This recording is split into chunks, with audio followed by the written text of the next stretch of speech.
Wassalatu wassalamu ala asrafil anbiya wal mursalin Sayyidina wa maulana Muhammadin wa ala alihi wa sahbihi rasulillah wa man tabi'ahu ila yaumiddin.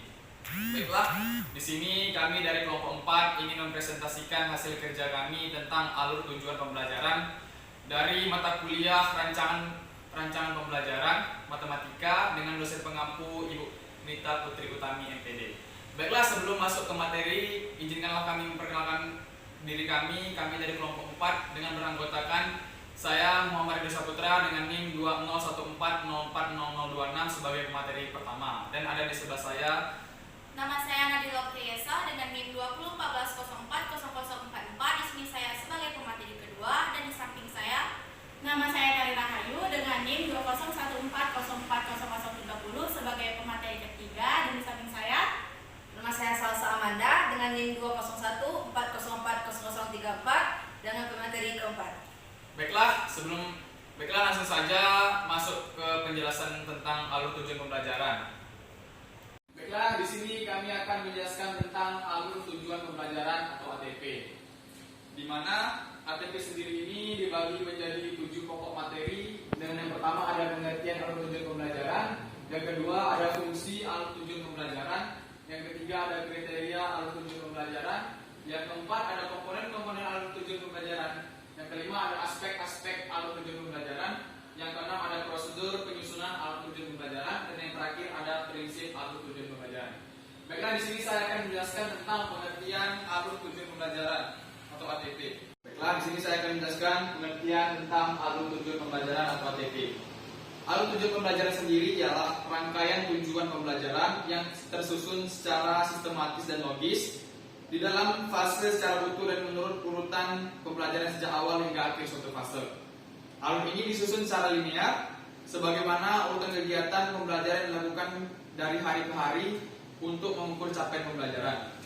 Baiklah, seperti kita ketahui bahwa pemerintah menetapkan capaian pembelajaran kurikulum merdeka dalam fase-fase berikut, yaitu fase A untuk tingkat kelas 1 dan 2, untuk fase B untuk kelas 3 dan 4, fase C untuk kelas 5 dan 6, fase D untuk kelas 7 dan kelas 8, fase E untuk kelas 9 dan kelas 10, serta fase F untuk kelas 11 dan 12. Adapun alur tujuan pembelajaran sendiri memiliki fungsi yang sama dengan silabus, yaitu sebagai acuan pembelajaran.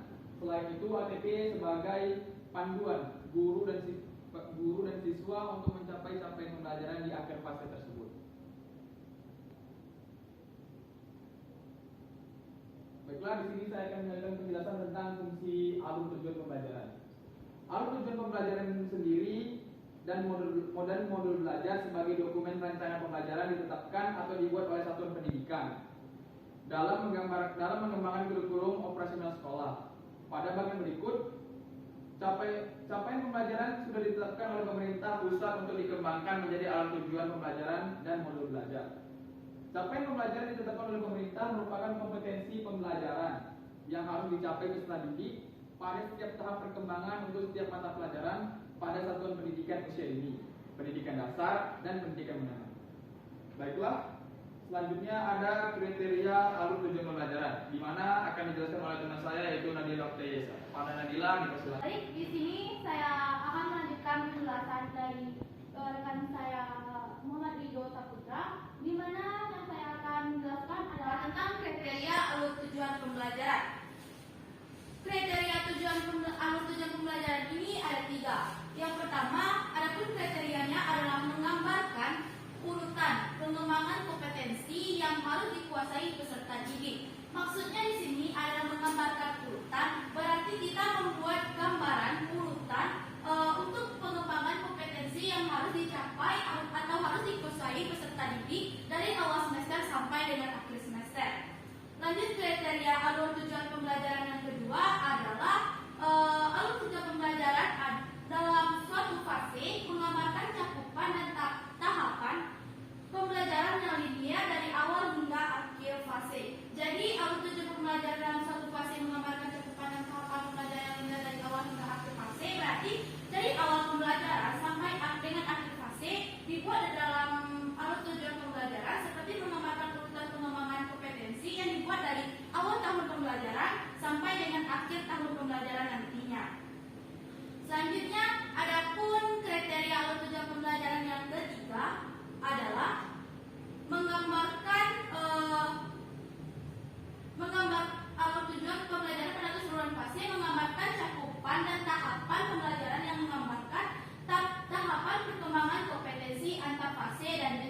Jadi alur tujuan pembelajaran pada keseluruhan fase itu digambarkan sesuai dengan cakupan dan tahapan pembelajaran yang digambarkan. Tahapan perkembangan kompetensi atau fase dan jenjang berarti digambarkan sesuai dengan fase dan sesuai dengan jenjang pendidikannya. Seperti pada fase yang telah disampaikan oleh rekan saya tadi, di mana fase F itu merupakan fase dari kelas 11 sampai dengan 12 dan sesuai dengan jenjangnya SMA, SMP ataupun SD. Baik, selanjutnya saya akan menjelaskan apa saja komponen-komponen yang ada pada alur tujuan pembelajaran. Di sini adapun komponen-komponen pada alur tujuan pembelajaran itu ada 3. Komponen-komponen pada alur tujuan pembelajaran itu adalah aspek-aspek apa saja yang dalam operasional komponen alur tujuan pembelajaran atau kita singkat dengan ATP, yang secara operasional komponen tujuan pembelajaran dapat memuat 3 aspek antara lain. Yang pertama kompetensi, yang kedua ada konten, dan yang ketiga ada variasi. Di sini bisa kita lihat contoh dari konsep alur tujuan pembelajaran yang ada komponen-komponennya, di mana ada kompetensi, ada konten, dan ada juga variasi. Dan akan saya jelaskan satu persatu apa itu kompetensi, konten, dan variasi. Kompetensi adalah kemampuan yang dapat didemonstrasikan oleh siswa atau diaktualisasikan dalam bentuk produk atau kinerja, baik abstrak maupun konkret. Jadi di sini maksudnya adalah kemampuan yang dimiliki oleh siswa yang bisa didemonstrasikan atau diaktualisasikan ke dalam bentuk abstrak ataupun konkret. Maksudnya di sini adalah jika siswa kita itu bisa mengerjakan sesuatu hasil karya yang ia miliki dan ia sampaikan pada saat proses pembelajaran tersebut. Selanjutnya adalah konten, yaitu ilmu pengetahuan inti atau konsep utama yang diperoleh siswa melalui pemahaman selama proses pembelajaran diakhiri suatu unit pembelajaran. Apa ilmu pengetahuan inti atau konsep utama yang perlu dipahami di akhir suatu unit pembelajaran? Itu merupakan pertanyaan apa yang perlu dijawab siswa setelah pembelajaran unit tersebut. Contohnya, bagaimana ia mengetahui bentuk dari sudut siku-siku, sudut lancip, sudut lain dan sebagainya. Selanjutnya, adapun komponen yang ketiga adalah variasi. Variasi ini adalah sebuah keterampilan berpikir apa saja yang perlu dikuasai siswa untuk dapat mencapai tujuan pembelajaran. Jadi variasi ini adalah apa saja keterampilan yang dimiliki oleh siswa kita yang bisa menolong atau membantu dalam mencapai tujuan pembelajaran tersebut. Selanjutnya akan dijelaskan oleh rekan saya dan dilanjutkan kepada pokok pembahasan kelima dan keenam oleh rekan saya Tari Rahayu. Kepada Tari Rahayu dipersilakan. Baiklah, selanjutnya saya akan menjelaskan poin yang kelima, yaitu tentang aspek-aspek alur tujuan pembelajaran atau aspek-aspek yang dimiliki oleh ATP ini. Aspek-aspek alur tujuan pembelajaran ini mempunyai 3. Yang pertama yaitu kompetensi, yang kedua yaitu konten, dan yang terakhir itu adalah variasi. Nah, kompetensi itu adalah kemampuan yang dapat didemonstrasikan oleh siswa atau diaktualisasikan dalam bentuk atau kinerja berupa abstrak dan konkret yang menunjukkan siswa telah berhasil. Yang kedua yaitu konten. Nah, konten ini itu adalah ilmu pengetahuan inti atau konsep utama yang diperoleh siswa untuk pemahaman selama proses pembelajaran di akhir satu unit pembelajaran. Dan yang terakhir yaitu variasi. Variasi adalah sebuah keterampilan berpikir apa saja yang perlu dikuasai siswa untuk dapat mencapai tujuan pembelajaran. Nah, penggunaan keterampilan berpikir kreatif, kritis, dan tingkat tinggi seperti mengevaluasi, menganalisis, memprediksi, menciptakan, dan lain sebagainya.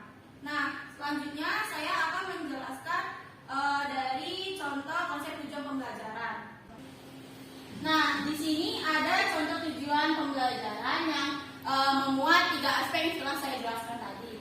Yang pertama yaitu menjelaskan hukum Newton dengan menggunakan kata-kata sendiri dan menceritakan fenomena dalam keseharian yang menggambarkan hukum Newton. Yang kedua yaitu merancang solusi untuk menyelesaikan permasalahan dalam bidang konferensi energi dalam skala rumah tangga. Di mana di sini mempunyai catatan yang pertama yaitu kompetensi itu adalah kata kerja yang menunjukkan keterampilan yaitu konten yang berisikan materi yang dipelajari, dan yang ketiga yaitu variasi yang dimana penggunaan keterampilan berpikir kreatif, kritis, dan tingkat tinggi. Selanjutnya saya akan menjelaskan tentang prosedur penyusunan alur tujuan pembelajaran yang dimiliki oleh ATP. Baiklah, selanjutnya saya akan menjelaskan tentang prosedur penyusunan alur tujuan pembelajaran yang dimiliki oleh ATP. Nah, langkah untuk menyusun alur tujuan pembelajaran ini ada 7. Yang pertama yaitu melakukan analisis capaian pembelajaran yang memuat materi dan kompetensi pengetahuan, keterampilan, dan sikap. Yang kedua yaitu identifikasi kompetensi-kompetensi di akhir fase dan kompetensi-kompetensi sebelumnya yang perlu dikuasai peserta didik sebelum mencapai kompetensi di akhir fase. Yang ketiga yaitu melakukan analisis setiap elemen dan sub-elemen profil pembelajaran Pancasila yang sesuai dengan mata pelajaran dan capaian pembelajaran pada fase tersebut. Yang keempat yaitu berdasarkan identifikasi kompetensi-kompetensi inti di akhir fase, yaitu rumuskan tujuan pembelajaran dengan mempertimbangkan kompetensi yang akan dicapai. Yang kelima yaitu setelah tujuan pembelajaran itu dirumuskan, itu susunan tujuan pembelajaran secara linear sebagaimana urutan kegiatan pembelajaran yang dilakukan dari hari ke hari. Yang keenam yaitu tentukan lingkup materi dan materi utama setiap tujuan pembelajaran. Dan yang terakhir yaitu berdasarkan perumusan TP, tentukan jumlah jam pelajaran yang diperlukan. Baiklah, untuk pembahasan terakhir tentang prinsip alur tujuan pembelajaran itu akan dijelaskan oleh rekan saya Salsa Amanda. Kepada Salsa Amanda dipersilakan. Yang selanjutnya itu tentang prinsip alur tujuan pembelajaran. Yang mana prinsip dari ATP ini terdiri atas 7. Yang pertama yaitu sederhana dan informatif. Nah, yang dimaksud dengan prinsip sederhana dan informatif dalam ATP adalah yang mana perumusan ATP ini dipahami oleh penulis sendiri maupun oleh pengguna atau pembaca. Nah, hal ini dapat dilakukan dengan menggunakan istilah atau terminologi yang umum dan tidak bermakna ambigu atau tasbir ganda. Nah, untuk penggunaan istilah khusus, penulis dapat menyertai penjelasan secukupnya dalam bentuk glosarium. Lalu yang kedua yaitu ada esensial dan konseptual. Nah, yang dimaksud dengan prinsip esensial dan konseptual dalam ATP ini adalah memuat aspek pembelajaran yang sangat mendasar atau penting, yakni kompetensi, esensial dan konseptual, dan hasil pembelajaran. Nah, selain itu juga mempertimbangkan penyediaan pengalaman belajar yang relevan dalam kehidupan atau dunia nyata berupa aktivitas yang menantang, menyenangkan dan bermakna. Lalu yang ketiga ada berkesinambungan.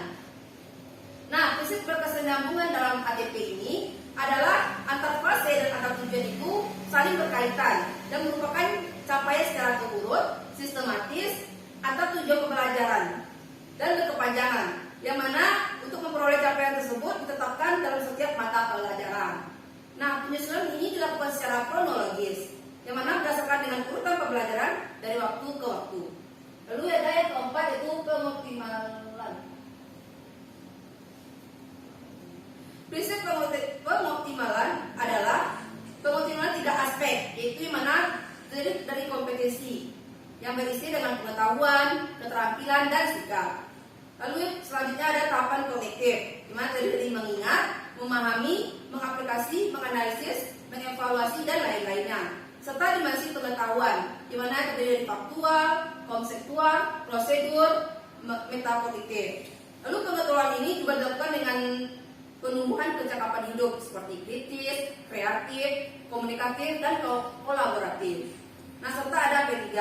Selanjutnya yang kelima yaitu merdeka belajar. Nah, yang dimaksud dengan prinsip merdeka belajar ini adalah di mana dalam ATP ini prinsip utamanya memahami istilah merdeka belajar, yang mana terdiri dari yang pertama memerdekakan siswa, itu dalam berpikir dan bertindak. Lalu yang kedua yaitu memfasilitasi dan menginspirasi kreatif siswa. Lalu yang ketiga ada mengoptimalkan peran dan kompetensi guru dalam merumuskan perencanaan dan pelaksanaan pembelajaran.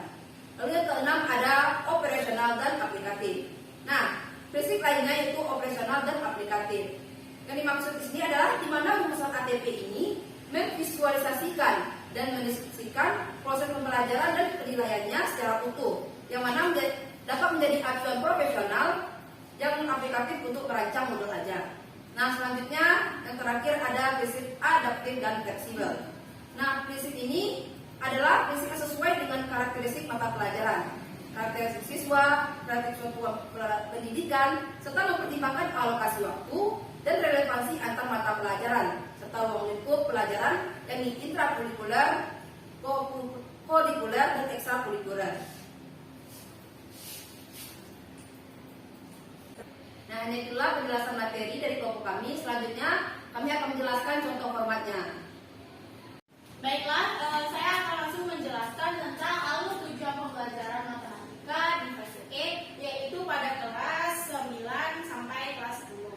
Nah, di urutan pembelajaran itu adalah minggu pertemuan dalam proses pembelajaran, yaitu 16 minggu. Selanjutnya yaitu ada 4 materi yang akan diajarkan. Yang pertama yaitu bilangan, yang kedua aljabar dan fungsi, yang ketiga geometri, dan yang terakhir yaitu analisis data dan peluang.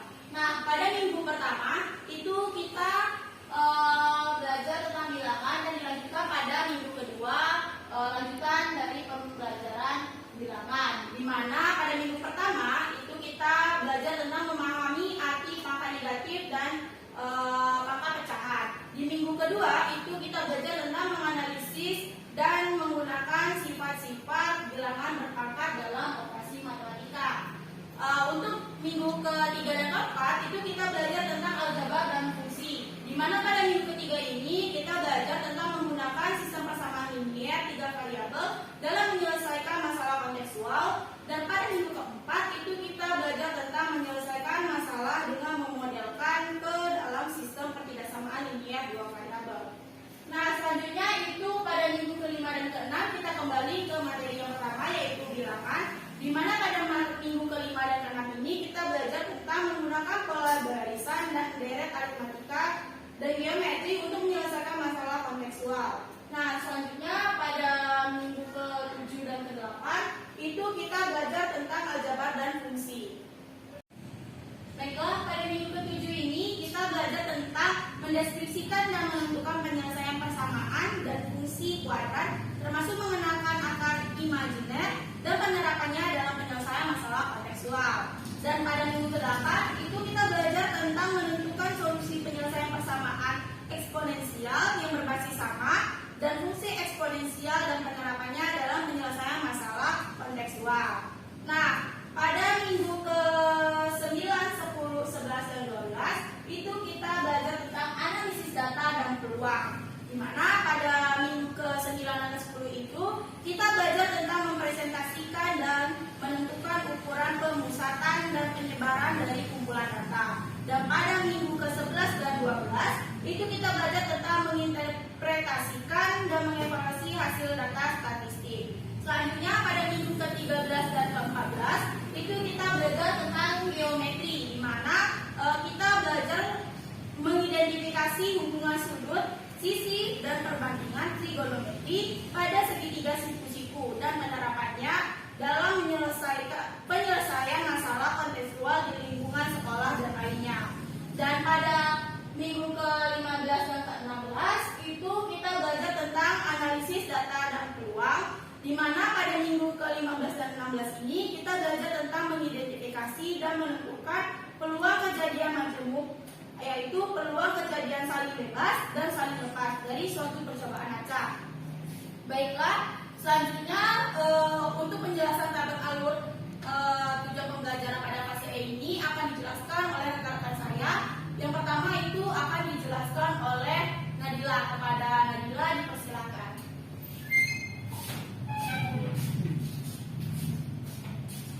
Baik, selanjutnya bisa kita lihat di PPT yang sudah kami tampilkan. Di sini merupakan bentuk tabel alur pembelajaran fase. Tabel alur pembelajaran fase ini bisa kita lihat dari infografis alur tujuan pembelajaran, di mana komponen-komponen yang ada di dalam tabel alur tujuan pembelajaran pada fase E ini adalah yang pertama ada elemen, yang kedua ada capaian pembelajaran, yang ketiga ada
berkode A. Nah, pada elemen aljabar dan fungsi ini ada capaian pembelajarannya, yaitu di akhir fase E, peserta didik ini dapat menyelesaikan masalah yang berkaitan dengan sistem persamaan linear 3 variabel dan sistem ketidaksamaan linear 2 variabel. Nah, mereka dapat menyelesaikan masalah yang berkaitan dengan persamaan dari fungsi kuadrat, mana termasuk akar imajiner, dan persamaan eksponensial, mana berbasis sama dan fungsi eksponensial.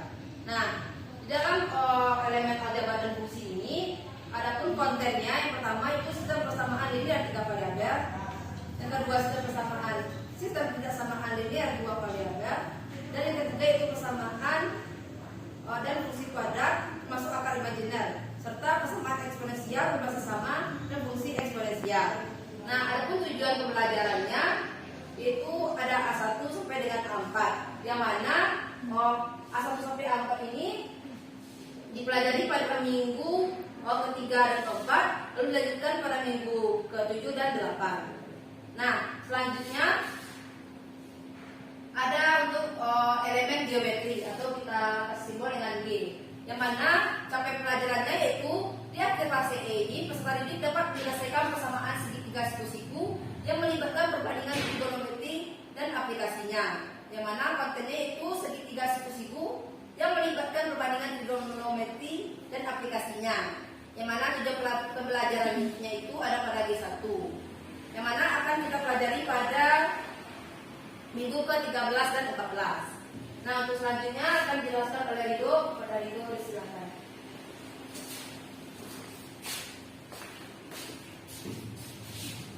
Baiklah, di sini saya akan melanjutkan penjelasan dari Salsamanda tentang elemennya yaitu analisa data dan peluang atau disingkat MMD. Dengan capaian pembelajarannya yaitu di akhir fase ini, peserta didik dapat mempresentasikan dan data dengan cara menentukan jangkauan kuartil dan hitungan kuartil. Mereka dapat membuat dan menginvestasikan box plot dan menggunakan untuk membandingkan himpunan data. Mereka dapat menggunakan dari box plot tersebut sesuai dengan natural data dan kebutuhan. Mereka dapat menggunakan diagram pecahan untuk menyelidiki dan menjelaskan hubungan antara dua variabel numerik, termasuk salah satunya, yaitu mereka dapat mengevaluasi laporan statistika di media berdasarkan tampilan statistika dan representasi data.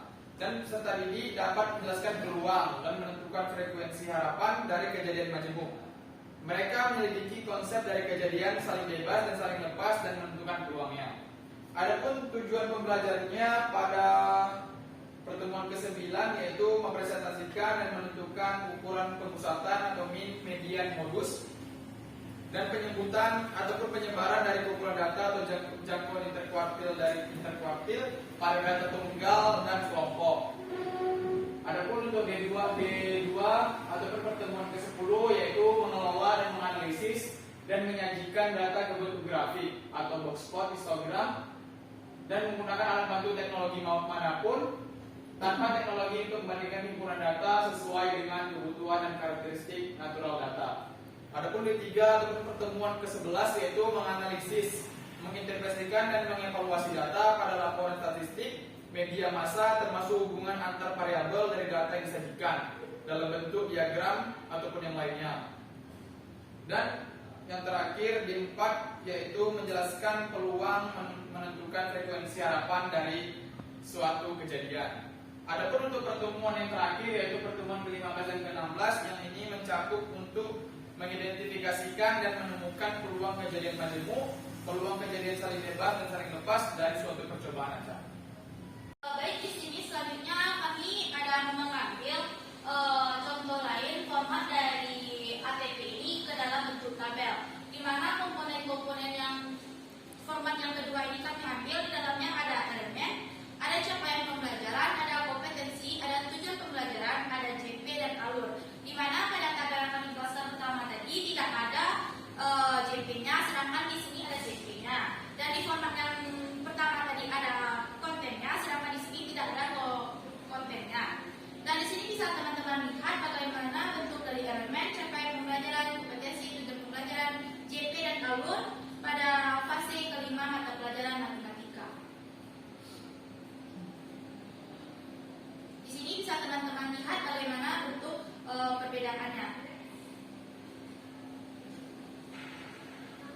Jadi itulah perbedaan format bentuk pada tabel yang kami jelaskan sebelumnya dengan tabel yang sekarang. Demikianlah hasil presentasi dari kami. Kalau ada yang salah, kami minta maaf. Semoga apa yang kami sampaikan itu dapat bermanfaat bagi kita semua. Baiklah, terima kasih. Wassalamualaikum warahmatullahi wabarakatuh.